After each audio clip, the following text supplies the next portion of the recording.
Hi hello ನಮಸ್ಕಾರ ಸ್ನೇಹಿತರೆ. ಇವತ್ತಿನ ಸಂಚಿಕೆಯಲ್ಲಿ ಏನಾಗ್ತಿದೆ ಅನ್ನೋದನ್ನು ತುಂಬಾ ಕ್ವಿಕ್ಕಾಗಿ ನೋಡ್ಕೊಂಡು ಬರೋಣ ಬನ್ನಿ.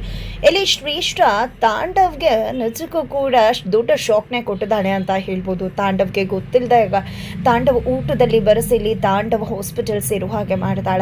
ಜೊತೆಗೆ ಇಲ್ಲಿ ತಾಂಡವ ನಿಜವಾಗ್ಲೂ ಶ್ರೇಷ್ಠ ವಿಷಯದಲ್ಲಿ ಜಿಗುಪ್ಸೆಗೊಂಡಿದ್ದಾರೆ ಅಂತಲೇ ಹೇಳ್ಬೋದು. ಆ ಕಡೆ ಸಾವು ಬದುಕಿನ ನಡುವಿನ ಹೋರಾಟದಿಂದ ಬಚಾವಾಗಿ ಬಂದಂಥ ತಾಂಡವ್ಗೆ ಜ್ಞಾನೋದಯ ಆಗಿದೆ ಅಂತ ಅನ್ನಿಸ್ತದ.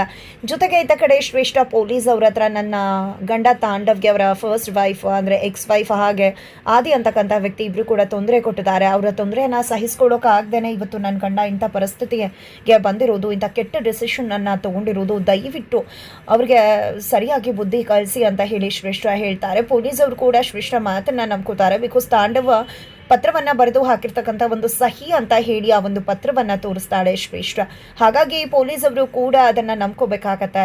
ಇತ್ತ ಕಡೆ ತಾಂಡವ್ಗೆ ಹೇಗೋ ಬಚಾವಾಗಿ ಬಂದೆ ಅನ್ನೋ ಒಂದು ಖುಷಿಯ ಜೊತೆಗೆ ಇಂಥವ್ರ ಜೊತೆ ನಾನು ಜೀವನ ಮಾಡಬೇಕಾ, ಮುಂದೆ ಯಾವ ಒಂದು ನಂಬಿಕೆಯಲ್ಲಿ ನಾನು ಇವ್ರ ಜೊತೆ ಜೀವನ ಮಾಡಲಿ ಅನ್ನೋ ಒಂದು ಅಪನಂಬಿಕೆ ಜೊತೆಗೆ ಅಲ್ಲಿ ತಾಂಡವ ICUನಲ್ಲಿದ್ದಾರೆ.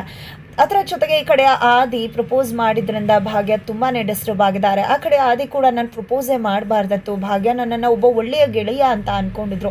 ಆದರೆ ನಾನು ಕುಸುಮ ಗೆಳತಿ ಮಾತನ್ನು ಕಟ್ಕೊಂಡು ಇವತ್ತು ಭಾಗ್ಯಗೆ ಪ್ರಪೋಸ್ ಮಾಡಿಬಿಟ್ಟೆ. ಈ ಕ್ಷಣದಿಂದ ಅವ್ರು ನನ್ನ ಫ್ರೆಂಡ್ಶಿಪ್ ಕೂಡ ಸಿಗುತ್ತೋ ಇಲ್ವೋ ನನಗೆ ಗೊತ್ತಿಲ್ಲ. ಅವ್ರು ಇಲ್ಲದೆ ನಾನು ಹೇಗಿರಲಿ, ಅವ್ರ ಸ್ನೇಹ ನನಗೆ ತುಂಬಾ ಮುಖ್ಯವಾಗಿತ್ತು ಅಂತ ಅದಕ್ಕೆ ಅನ್ನಿಸ್ತದೆ. ಇತ್ತ ಕಡೆ ಭಾಗ್ಯಗೂ ಕೂಡ ಏನು ಮಾಡಬೇಕು ಗೊತ್ತಾಗ್ತಿಲ್ಲ. ಒಬ್ಬ ಫ್ರೆಂಡ್ ಅಂತ ಹೇಳಿ ಸ್ವೀಕರಿಸಿದ್ದೆ ತಪ್ಪಾಗೋಯ್ತಾ, ಹಾಗಿದ್ರೆ ಒಂದು ಹುಡುಗನ ಜೊತೆ ಫ್ರೆಂಡ್ ಆದ ತಕ್ಷಣ ಅವ್ರ ಭಾವನೆ ಈ ರೀತಿ ಹೋಗ್ಬಿಡತ್ತಾ ಅಂತ ಭಾಗ್ಯ ಕೂಡ ಯೋಚನೆ ಮಾಡ್ತಿದ್ದಾರೆ. ಇದರ ನಡುವೆ ಪೊಲೀಸ್ ಅವರು ಆದಿ ಮತ್ತೆ ಭಾಗ್ಯ ಮನೆಗೆ ಬಂದು ಅವರನ್ನ ಅರೆಸ್ಟ್ ಮಾಡೋದಕ್ಕೆ ಮುಂದಾಗ್ತಿದ್ದಾರೆ. ನಿಮ್ಮಂದಾಗಿ ಅಲ್ಲಿ ತಾಂಡವನ್ನವರು ಸಾವು ಬದುಕಿನ ನಡುವೆ ಹೋರಾಟ ಮಾಡ್ತಿದ್ದಾರೆ ಅಂತ.